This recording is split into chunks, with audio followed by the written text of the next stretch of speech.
All right. Well, thank you all for coming, and welcome to our reception for our 2023 grant. I want to thank particularly Christine Santoro, who's the director of the Children's Museum, and Christine is our host tonight, and she's provided us with this great venue. I also want to thank Joan Lundgren, who's put together this absolutely fantastic buffet, and our 4 speakers for participating in the program, and finally ECAT for televising this. Makes a big difference. My name is David Ames, and I'm the president of the Easton Legacy Fund. The Easton Legacy Fund is an endowment whose mission is the enhancement and sustaining of the quality of life here in Easton. The Legacy Fund is as a newcomer to Easton compared to the Children's Museum, but since 2021 we have been funding grants from our endowment and giving them to the projects of not-for-profits in Easton. And not-for-profits make a big difference to Easton's quality of life. You know, you consider the library, the hall, and the NRT, and I'm not mentioning many others, but they make a big difference. We're very fortunate tonight. We've got representatives from each of our prior grant winners with us, and they will be speaking. Fred Ames from the Oaks Ames Memorial Hall, and Ken Wood from the Food Pantry, and Marie Kelly is substituting for Rich Eastman from the Smith Farm at Borderlands. First speaker tonight will be Fred Ames, and he'll tell us a little about the project and about the help that the Legacy Fund grant provided. Fred? Thank you.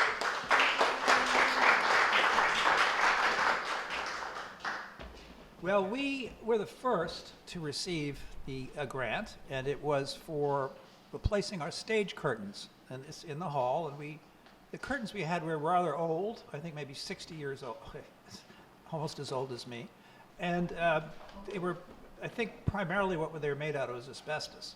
So it was time for us to change it. They were torn. You sort of tried to pretend they weren't there. So what we did is we got rid of them, we got new ones put in, and it was the Legacy Fund that really pushed us over the top. We thought out some other funding sources, and it was Legacy that made the difference. And I think of Lee Williams, as most of everybody here knows Lee, knew Lee, excuse me.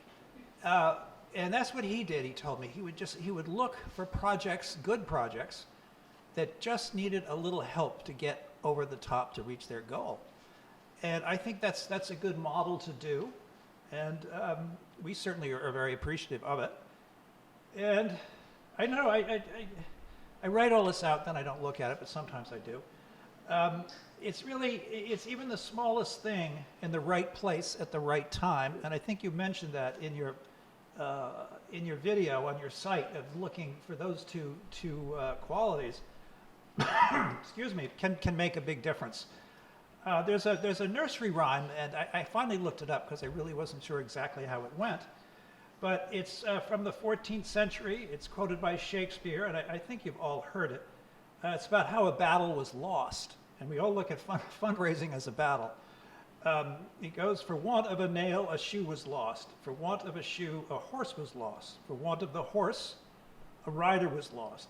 For the loss of the rider, a message was lost, and on, till the battle is lost. And I think what I see is the Legacy Fund coming in and getting that nail for us. And that was the stage curtains. And what that did is attracted funding for lighting And then we were very fortunate. The next step was we had this chamber opera there, which was really fantastic. I mean, and it's really got us back into having theater back at the hall. And that's our largest asset, is that hall upstairs. And it's what am I going to say next? So the next step is really to move on to be more of a cultural venue. I think we can have that appeal given our architecture, our location. And something, again, it started with that nail. And this is where the legacy did its homework and it looked around and it found where it could do the most good. And I remember I watched the video on the legacy website, and I was reminded about how easy it is for us to forget just how remarkable a town this is and how many good assets it has in it. And I just hope, that the Legacy Foundation, you will certainly, I hope, have no shortage of funding opportunities.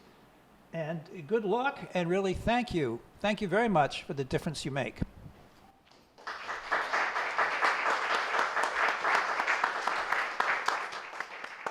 Thank you very much, Fred. That was very well said. And you remind me that it is always good to have your notes available, which I forgot.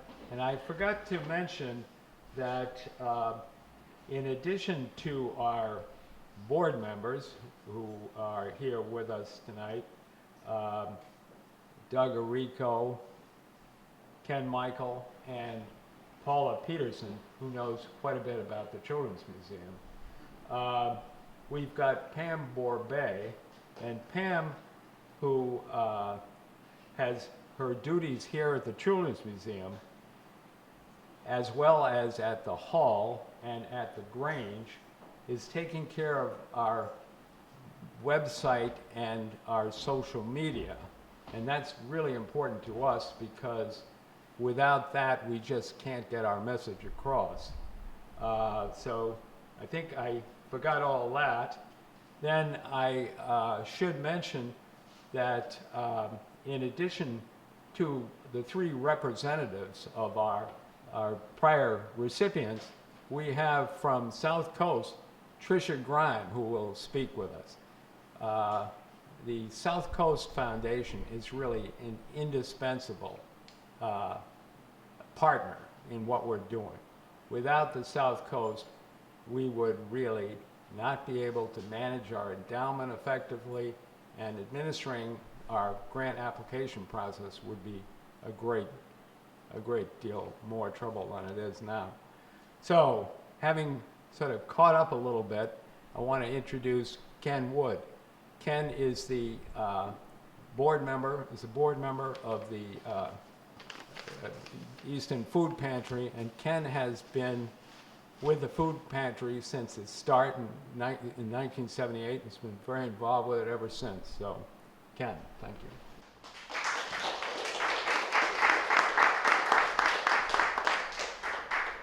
Well, thank you very much, David. That would appreciate it. And the Legacy Fund has been really terrific with us because the food pantry's grown over the years. Like Dave said, my wife and I started the food pantry in 1978, and I'm the president of the food pantry right now. So, and I'm looking for a person to look over my shoulder, but they're not in line. But the food pantry now, as of May, was 45 years that we've been since we started it. So a lot has gone by. So we started off with just a dozen families, and that was all. I have to kind of mention this every time because people don't realize how it started. I was a part-time recreation director, and the clerk's office referred a call to me, and the guy says, we just got burned out last night. We need some help with clothing and food to get us by temporarily. We live here in Easton. And that's how the whole thing started out, with a short range of things. So, and we started out at the town hall in the basement with the council and agent and us. So over the years it's grown, and we're running. Last week we had over 135 families, and that if you count the people, it's over 300 to 400 people if you count all the members of the families. And 3 weeks ago, we got 7 families signed in with us, and the smallest one was 6, and the largest family was 11. So you can see with the food prices the way they are now, it's really bad. But we're going to just get back to with how the Legacy Fund has helped us out. Of course, we have a fleet of vehicles now, and I'll tell you, it's a lot to be covered and everything else, and maintenance and all that stuff. And when David called me up, we said, yeah, we can use them towards the vehicles group for helping us out on the vehicles. And so that's why we got approved to get the funds for that, and it's really helped us out a lot because we have to use those vehicles every Monday, and they're all out on the road. You see them all over town. So, and we want to also thank the community church up there on Depot Street. That whole site, all of a sudden I called up and said, gee, I'd like to, do you have a couple of rooms up there you could spare for us? Well, we can talk about it. And they called me back and they said that their people and members of their church says, oh, God has sent you to us. But they've been very good to us, and all we're paying for up there is no rent. We're just paying for the electric light bill. So we're very thankful for them to help us out. But if you went by last week, the cars were lined. That's a big church, big parking lot. They were lined out on the 106. So I had to go out there and move them all in because it was blocking the 106 out there. But the Legacy Fund is good for the community, and we have everybody's volunteers. So in the town of Easton, all the organizations in town, and everybody else has been helping us out in a great way. And if it wasn't for the community, I keep saying I'm just a messenger, and I am. So, but it's a lot of the other people and everybody that's in this room's helped us out in some way or another, and businesses in town.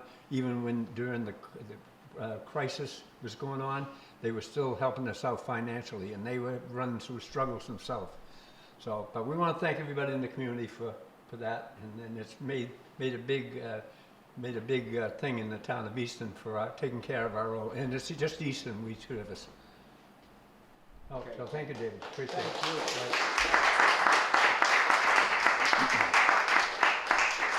Yeah, thank you very much, Ken. That is for your kind words about the Legacy Fund, and we appreciate them. Our third speaker was going to be Rich Eastman of the Smith Farm at Borderlands. Rich and his team are in the process of building or renovating the historical farmhouse into a facility that's going to be a real resource for local wellness practitioners and for not-for-profits that have programs, particularly programs for veterans groups. Rich has got some health problems, so he's not with us tonight. And in his place, we have Marie Kelly, who's on the board.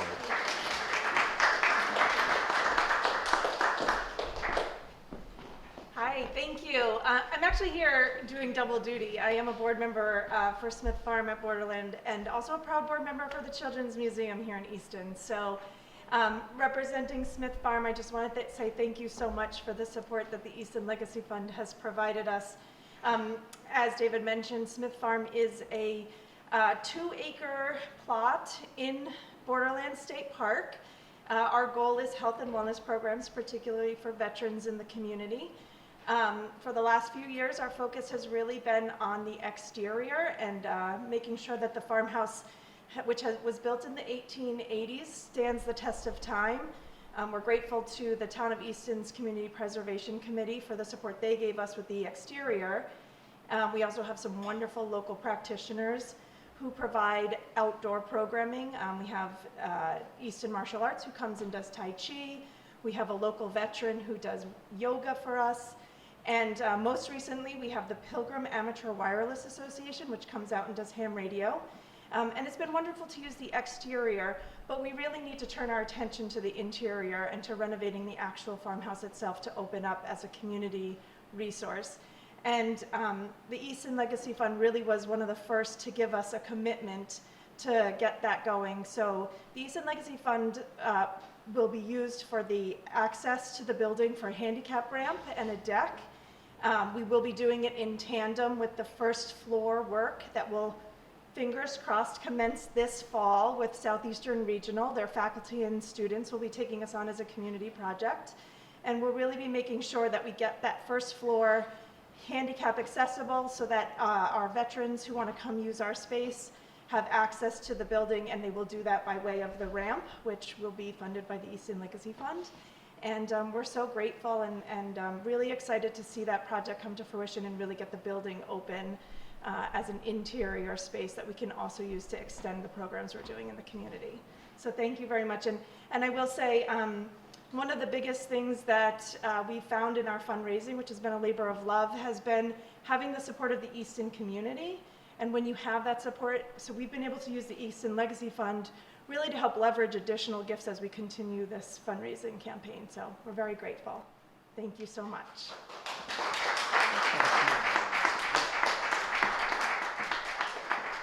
Well, thank you very much, Marie.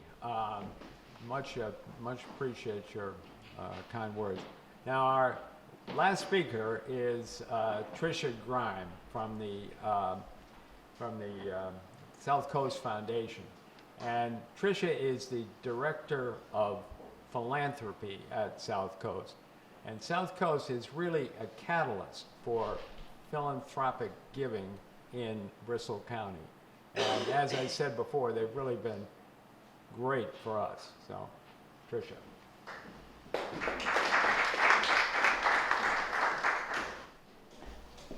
Hi, everyone. Thank you for having us here. I'm here with the Director of Communications and Marketing, Kristen Sakaratis. This is just a wonderful testament to the Easton Legacy Fund.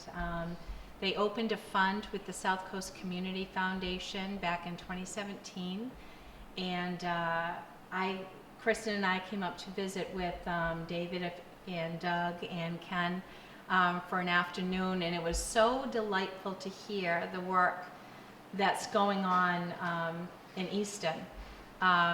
We started the Community Foundation back in 1995, and we have over 200 funds now that we manage. We are a nonprofit, a 501c3 as well, and the funds that we manage, we work with the advisors of these funds, and we also we guide them, and we're kind of like a matchmaker between the community, between the donors that want to invest back in their communities, and we oversee 41 cities and towns within the South Coast region. So with the 200 funds that we have, we give out over $600,000 in scholarships every year. It's amazing the amount of generosity that there is through the Community Foundation. But we've been able to help the Easton Legacy Fund with the wonderful nonprofits in the Easton town, you know, and to hear when we met with them a few months back when we were working on opening up the application process. We manage all of that from behind the scenes, and then we hand that over to the advisors, and we say, this sounds wonderful, we try to give you a little advice, but you really know your town, and we try to work with you on those decisions, and we execute it for you, and here we are, and congratulations to all of you for receiving money through the Easton Legacy Fund. It really is, this fund will live in perpetuity for Easton. That's the beauty of the Community Foundation and our relationship with the Easton Legacy Fund, is that every year from now until, it's not going anywhere. We keep investing the money, the funds grow, and then we can give more to Easton. So just know that, we'll be around for a long time, even after I'm gone. We just have to keep, working on growing those funds and being able to give more back to Easton. So congratulations to everyone. Thank you again for having us here, and thank you to the Easton Legacy Fund and the advisors. It's a wonderful relationship. Thank you, David. Thank you. Yeah, Tricia makes a great point. As an endowment, when you give to the Legacy Fund, your gift is going to be supporting projects of Easton not-for-profits in perpetuity. So that's something that's really great about the Legacy Fund.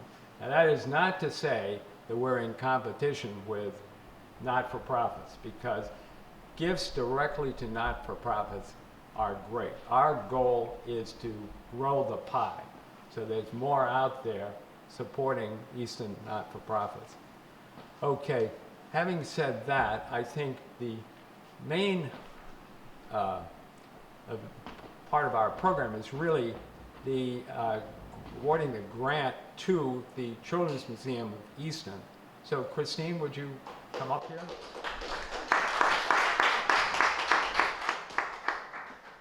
Thank you. I'm going to put this down, even though we know it doesn't really work.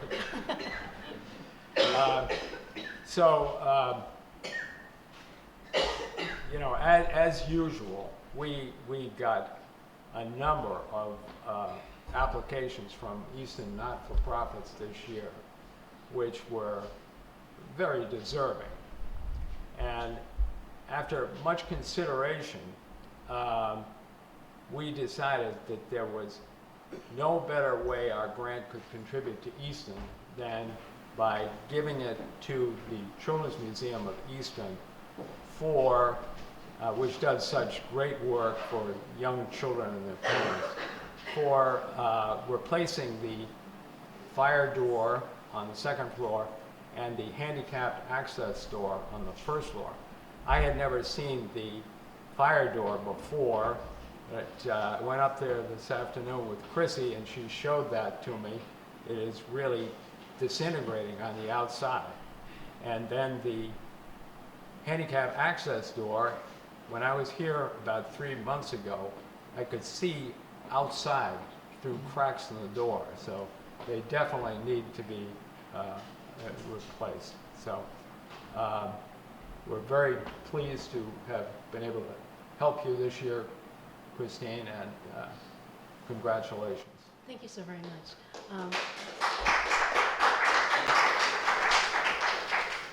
We're very appreciative of receiving the gift from the Easton Legacy Fund. We know that there are many wonderful nonprofits in Easton, and they all do terrific work. So to get this grant, it means a lot to us. Our building turned 120 years old this year, and it has been renovated over the years. Very large renovations done before the museum opened in 1991, and then again probably about 12 years ago. But those two doors were never addressed, and they've taken a lot of wear and tear. It's this door here on the first floor is the only handicap entrance we have on this level. We have one on the lower level, so it's used quite a bit. And of course, we need to upgrade our emergency exit door to keep us safe here. So we're very grateful for that. And I think this will be a catalyst because we have other issues we need to address in the building. And the old building, needs to be repaired, and kept up as far as maintenance is concerned on a regular basis. So this is kind of a beginning of a next level of renovations for the building. So we really appreciate the grant, so we can get that project off the ground. So this is the beginning of the next renovation of this building. So thank you very much for the award of the grant from your fund. Thank you. Well, this concludes our program, but I hope you'll all stick around and enjoy that delicious buffet that Joan has provided. And thank you again for coming. Bye-bye. Okay, great. Thank you. Dave, you all set?